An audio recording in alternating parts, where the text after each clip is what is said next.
फवाद हसन फवाद पाकिस्तान के नामवर ब्यूरोक्रेट हैं। ये कैरियर के आखिर में मियां नवाज शरीफ और शाहिद काका नबासी के प्रिंसिपल सेक्रेटरी रहे। यह ओहदा किसी भी सरकारी मुलाजिम की ज़िंदगी की मेराज होता है।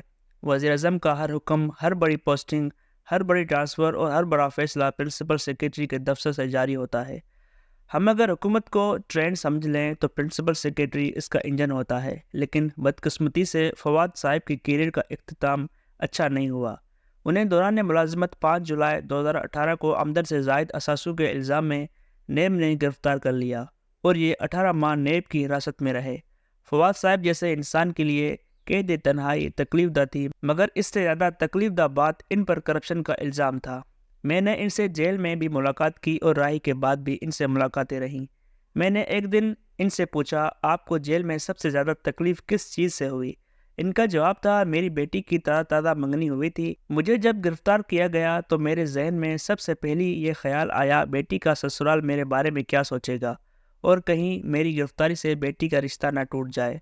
बहरहाल अल्लाह का करम हुआ, ये लोग बहुत अच्छे साबित हुए। मेरी गिरफ्तारी के बाद मेरे घर आए और मेरी बेगम से कहा, आप लोग बिल्कुल फिक्र न करें, ये मुश्किल वक्त है, ये गुजर जाएगा और इस मुश्किल वक्त का हमारे रिश्ते पर कोई असर नहीं पड़ेगा। फवाद साहब ने 4.5 साल केस भुगता, ये कैद में रिटायर्ड हुए और इनके अकाउंट्स और असासे 2022 तक मंजमंद रहे।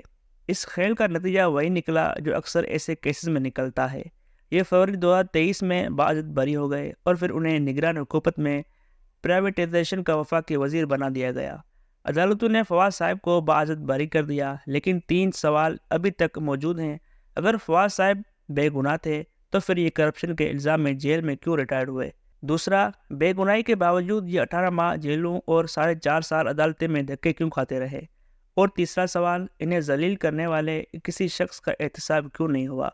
इन लोगों से बाज़ बर्स क्यों नहीं हुई?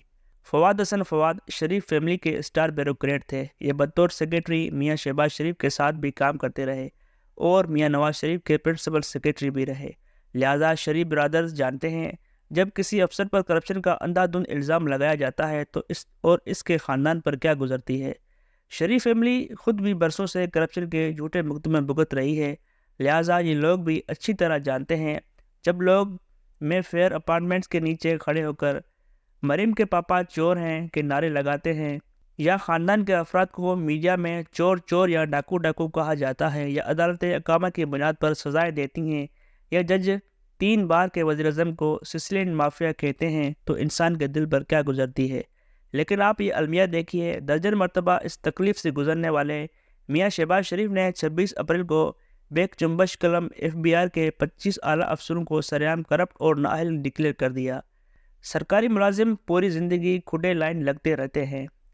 सरकारी अफसरों के लिए ये कोई गैर मामूली वाक़या नहीं होता, लेकिन इन 25 मुलाजमीन जिनमें 22वें और 21वें ग्रेड के अफसर शामिल हैं, उन्हें मीडिया में बाकायदा बेइज्जत भी किया गया।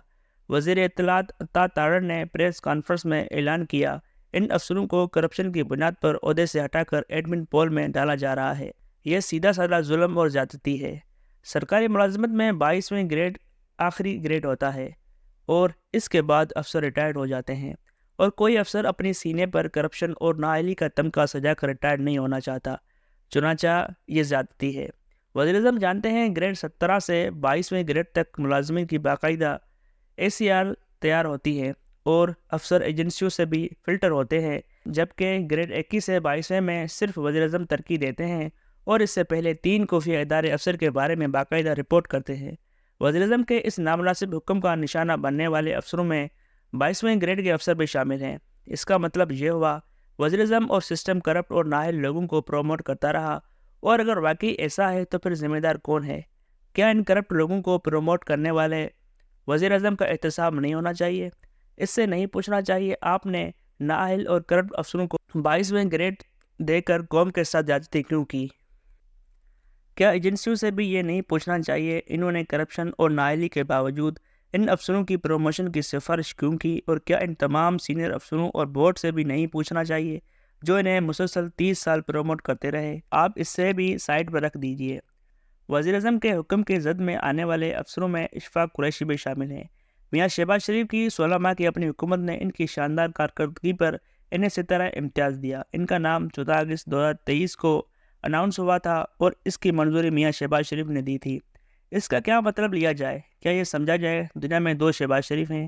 ایک شہباز شریف اشفاق قریشی کو ستارہ امتیاز کے لائق سمجھتا ہے، جبکہ دوسرے کی نظر میں یہ کرپٹ اور نائل ہیں۔ آپ اشفاق قریشی کے علاوہ باقی تمام افسروں کے پروفائل بھی دیکھ لیں۔ احمد مجتبیٰ میمن 22ویں گریڈ میں ہیں، یہ ریٹائرمنٹ کے قریب ہیں اور یہ 12 سال سے فیلڈ میں نہیں ہیں۔ یہ وزارتوں میں ہیں اور حکومتیں ان سے بے شمار اہم کام لیتی رہی ہیں۔ سوال یہ ہے، جو شخص 12 سال فیلڈ پوسٹنگ میں نہیں رہا، اس نے کرپشن کیسے کی؟ احمد رؤف بھی 5 سال سے کھڑے لائن ہیں، لیکن اس کے باوجود ان کے سینے پر بھی کرپشن کا تمغہ لگ گیا۔ شاہ بانو 2015 سے فیلڈ پوسٹنگ پر نہیں ہیں، سسٹم نے انہیں 9 سال سائٹ پر رکھا۔ مکرم جہاں انصاری بھی 22ویں گریڈ کے افسر ہیں، یہ بھی مدت سے سائیڈ لائن ہیں، جبکہ ڈاکٹر فرید اقبال قریشی ممبر کسٹمز آپریشن رہے اور انہوں نے کرپشن کے درجنوں کیسوں کی انکوائری کی اور درجنوں افسروں کو سزائیں دیں اور حکومت ان کی کارکردگی کو سراہتے رہی، مگر اچانک یہ بھی کرپٹ اور نااہل ثابت ہو گئے۔ میری اطلاعات کے مطابق حکومت ان قریب FBI کے مزید 50 افسروں کی فہرست جاری کر رہی ہے، اس میں بھی 21ویں اور 22ویں گریڈ کے افسر شامل ہوں گے اور اس کے بعد پولیس اور دوسرے محکموں کی فہرستیں بھی نکلیں گی۔ مگر سوال یہ ہے، کیا حکومت کسی انکوائری کے بغیر افسروں کو اس طرح سرعام بازد کر سکتی ہے؟ اگر ہاں تو یہ اختیار وزیر اعظم کو کس نے دیا؟ میں ہرگز یہ دعویٰ نہیں کرتا پاکستان کی بیوروکریسی آئیڈیل یا معصوم ہے، اس میں کوئی شک نہیں۔ ملک کی موجودہ صورتحال کے سب سے بڑی ذمہ دار بیوروکریسی ہے۔ یہ اگر کرپٹ حکومتوں اور آئین شکن عملوں کی اعلیٰ کار نہ بنتی اور اس نے اگر کام روکنے کی بجائے کام کیے ہوتے تو ملک آج یہاں نہ ہوتا، لیکن اس کا ہرگز یہ مطلب نہیں آپ کسی دن اٹھیں اور تحقیق کے بغیر 21 اور 22ویں گریڈ کے افسروں کا خوفناک میڈیا ٹرائل شروع کر دیں۔ آپ ریٹائرمنٹ سے پہلے انہیں خاندان اور عوام میں ذلیل کر دیں۔ حکومت کو چاہیے یہ کمیشن بنائے، تحقیق کرے اور اس کے بعد پورے ثبوتوں کے ساتھ ذمہ داروں کو نوکریوں سے فارغ کر دے اور ساتھ ہی ان افسروں اور حکومتوں کو بھی ذمہ دار ٹھہرائے جو کرپٹ اور نااہل افسروں کو پروموٹ کرتی رہیں۔ یہ کتنی زیادتی ہے، آپ ایک طرف انہیں میڈل دے رہے ہیں، ان کے لیے تالیاں بجا رہے ہیں اور دوسری طرف انہیں سرعام ذلیل کر رہے ہیں۔ یہ اگر واقعی ذمہ دار ہیں تو پھر آپ انہیں مکمل طور پر فارغ کریں، ان سے ان کی مراد اور پینشن تک واپس لیں۔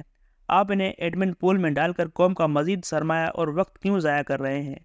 دوسرا، یہ کارنامہ کون سر انجام دے رہا ہے؟ وہ حکومت جسے فارم 47 کی گورنمنٹ کہا جاتا ہے، جسے اس کے اتحادی بھی اصل نہیں مانتے، جسے اس کی اپنی پارٹی جائز تسلیم نہیں کر رہی، جو لوگ خود کرپشن کے الزامات سے بچنے اور جیلوں سے نکلنے کے لیے حکومت میں آئے تھے اور جنہیں تاریخ کا سب سے بڑا یوٹرن بھی کہا جاتا ہے۔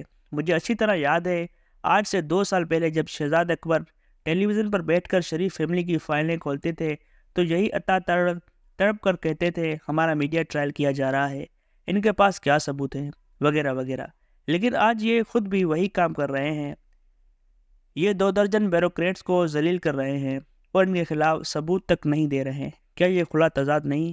اور آپ اس تضاد کا پہلا مظاہرہ دیکھ لیجئے۔ FBI میں اپریل میں 157 ارب روپے کم ٹیکس جمع ہوا اور یہ سلسلہ اگر جاری رہا تو مجھے خطرہ ہے کہیں بیوروکریٹس کام ہی نہ بند کر دیں، اور اگر ایسا ہو گیا تو حکومت کی کیا عزت رہ جائے گی؟